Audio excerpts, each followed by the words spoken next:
Hello बच्चों, let's read the question. The question says that why does a gunman get a jerk on firing a bullet? यानी कि यहाँ पर आपसे पूछा गया है कि एक गनमैन है, उसको बुलेट फायर करते वक्त झटका क्यों महसूस होता है।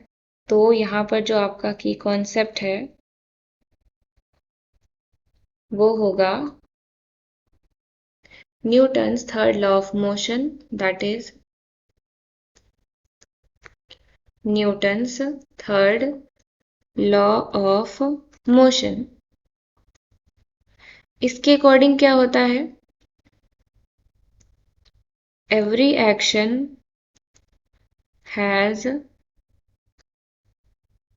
equal and opposite reaction.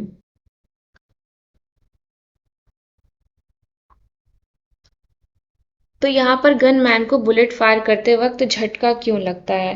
झटका इससे लगता है जैसे ही वो बुलेट को फायर करता है तो जो बुलेट को आगे ले जाने में जो फोर्स लगता है उतना ही फोर्स उतने ही फोर्स से गन बैकवर्ड डायरेक्शन में भी मूव करता है। जितने फोर्स से बुलेट फॉरवर्ड डायरेक्शन में मूव करता है सेम फोर्स से बुलेट पीछे बैकवर्ड डायरेक्शन की तरफ मूव करता है। लेकिन मास ज़्यादा होने की वजह से, गन का मास ज़्यादा होता है इन कंपैरिजन टू बुलेट, तो मास ज़्यादा होने की वजह से वो थोड़े ही डिस्टेंस तक बैकवर्ड फोर्स लगा पाता है, जिसकी वजह से गनमैन को क्या लगता है, झटका लगता है।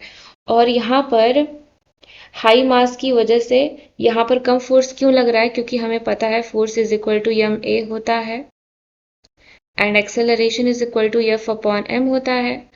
तो जितना कम मास रहेगा उतनी ही आसानी से, उतनी ही तेजी से वो एक्सेलरेट करेगा, और मास जितना ज़्यादा होगा उतना ही कम एक्सेलरेशन उसका होगा।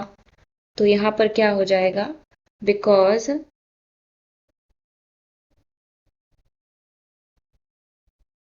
The force sending the bullet forward, the force sending the bullet forward is equal to the force sending the gun backward.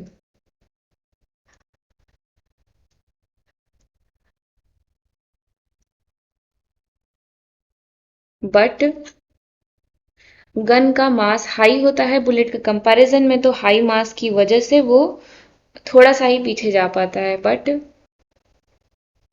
Due to its high मास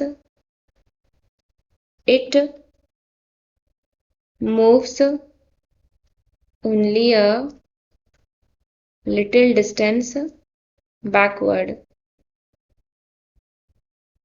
जिसकी वजह से गनमैन को एक झटका महसूस होता है।